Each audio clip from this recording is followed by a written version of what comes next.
I'm pretty sure everyone knows elephants are herbivores, although apparently they sometimes eat bird nests with the eggs still inside them. It's a lot easier to bulk up on food just lying around everywhere, which is why the biggest animals in most environments are herbivores. But what if elephants or their ancestors took a different route, evolving into carnivores? How might the unique body plan of an elephant be utilized for eating other animals? What disrespectful forms could these predators take? Enjoy!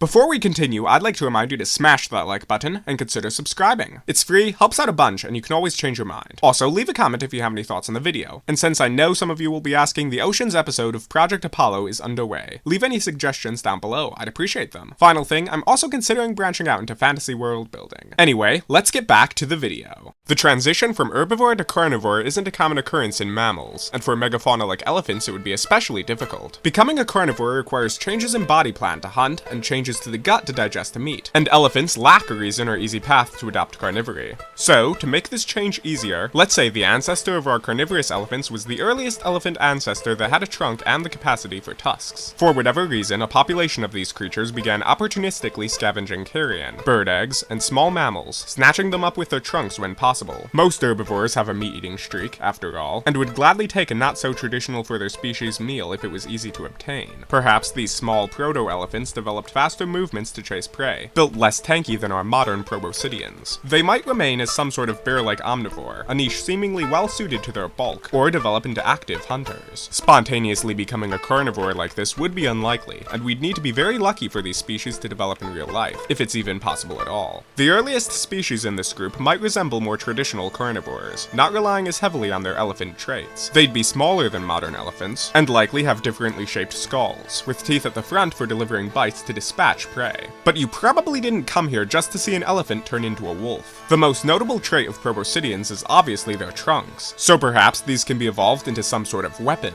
Trunks are boneless and flexible, comprised of powerful muscle that could be used to grab prey. They might be proportionally longer than modern elephant trunks to catch prey more easily, or they could be shorter and thicker for more strength. This might depend on how exactly they're used, with longer trunks being flung forward to grab prey during hunts, perhaps even developing some sort of spring-like muscle if possible. Other species might develop shorter trunks for dispatching prey. Perhaps they can modify their hairs into pseudo-teeth or spikes, or even grow real teeth along the trunk if the right mutations occur. These teeth can then cut the prey to make it bleed out, or the trunk could simply wrap around parts of the animal and crush. These trunks would also be useful tools for dismembering prey, tearing apart flesh and bone.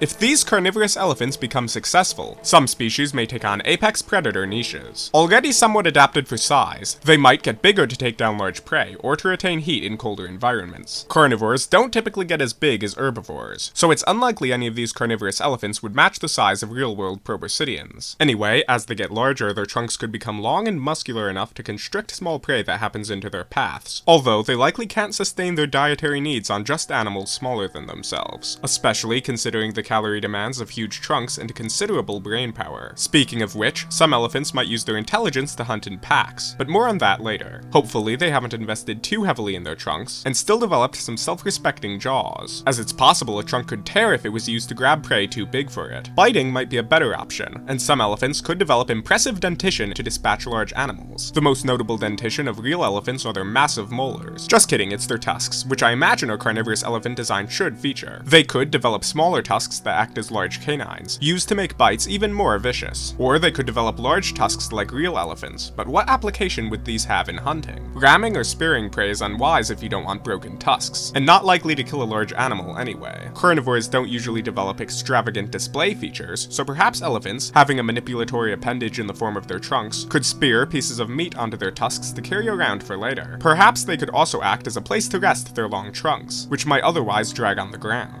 I'm realizing that sounds a bit wrong. This all sounds a bit silly though, so if you have any idea for how carnivores might use their tusks, please leave them in the comments. Another strategy that might be successful for elephants, and one already explored in speculative evolution, is sapience. Elephants are already very smart, self-aware, able to recognize their dead, and to a degree use tools. They're also social, and if these carnivorous elephants are the same, they might develop their pack structures into cooperative hunting. I'm not sure how well a single appendage could be used for fashioning tools, especially considering elephant trunks are not nearly as dexterous as human hands. Not to mention the location of our arms, which developed as a way to move ourselves through trees, is perfect for lifting things. Even without tools, intelligence and coordination can be extremely useful for predators, as seen in orcas. But tool use would take these elephants to another level if it's possible. Perhaps they'd use their feet to dig traps for large animals to fall into. I imagine their trunks would be able to lay branches on top of a hole to disguise it, and even put a spike in the ground. Then they can coordinate pack members to chase prey into these traps, or even lay some type of lure. Even if an elephant can't put clothing on itself due to the location of its trunk, language would allow them to ask a friend to drape furs over their backs for protection from cold climates. If these trunks are structured right, they might be able to throw spears or make stone tools. Elephants have a number of vocalizations, which might be able to develop into language. Not to mention that if this species is large enough, they might be able to use infrasonic calls to better coordinate themselves. Intelligence could allow this species to dominate the planet, mirroring humanity's own rise to power. This might be the most successful strategy of all.